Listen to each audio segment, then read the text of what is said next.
बिस्मिल्लाहिर्रहमानिर्रहीम। अस्सलाम वालेकुम अज़ीज़ दोस्तों, सामीन और नाज़रीन। आज की वीडियो में हम जानेंगे कि कैसे बग़ैर साइड इफ़ेक्ट्स के मर्दाना ताकत, मर्दाना कमज़ोरी और मर्दाना टाइमिंग को बढ़ा सकते हैं।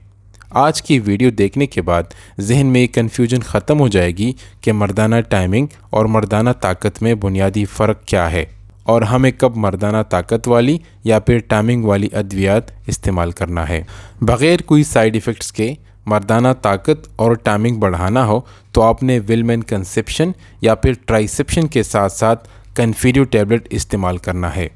इन दोनों मेडिसिन के इस्तेमाल से मर्दाना टाइमिंग, मर्दाना ताकत, अज़ू तनासुल में सख्ती और भरपूर जिनसी तस्कीन हासिल कर सकते हैं। इन्हीं मेडिसिन के इस्तेमाल से टेस्टोस्टेरोन लेवल भी बढ़ता है, मर्दाना बांझपन भी ख़त्म होती है और जिनसी अमल के दौरान खुद एतमादी भी बढ़ती है। अगर इन दोनों मेडिसिन के इस्तेमाल से कुछ लोगों को फ़ायदा नहीं मिल रहा हो तो उसके साथ वायग्रा या सियालिस की टैबलेट इस्तेमाल की जा सकती है, और अगर सिर्फ टाइमिंग बढ़ानी हो तो उसके लिए डिपॉक्सितीन का इस्तेमाल भी किया जाता है।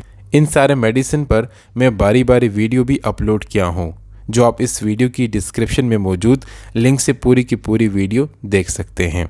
पर याद रखिए कि ये मेडिसिन उन लोगों को इस्तेमाल करना है जिनको वाकई कोई इस किस्म का मसला हो। बिना किसी डॉक्टर के सलाह मशवरा के बगैर इस किस्म की अद्वियात इस्तेमाल करने से गुरेज किया जाए। दिल के मरीज़, शुगर और ब्लड प्रेशर के मरीज़ कोई भी इस तरह की मेडिसिन इस्तेमाल करने से पहले अपने मुतालिका डॉक्टर से ज़रूर रुजू कीजिए। उम्मीद है कि वीडियो आपको पसंद आएगी। मिलते हैं एक नेक्स्ट वीडियो में, तब तक अल्लाह निगहबान।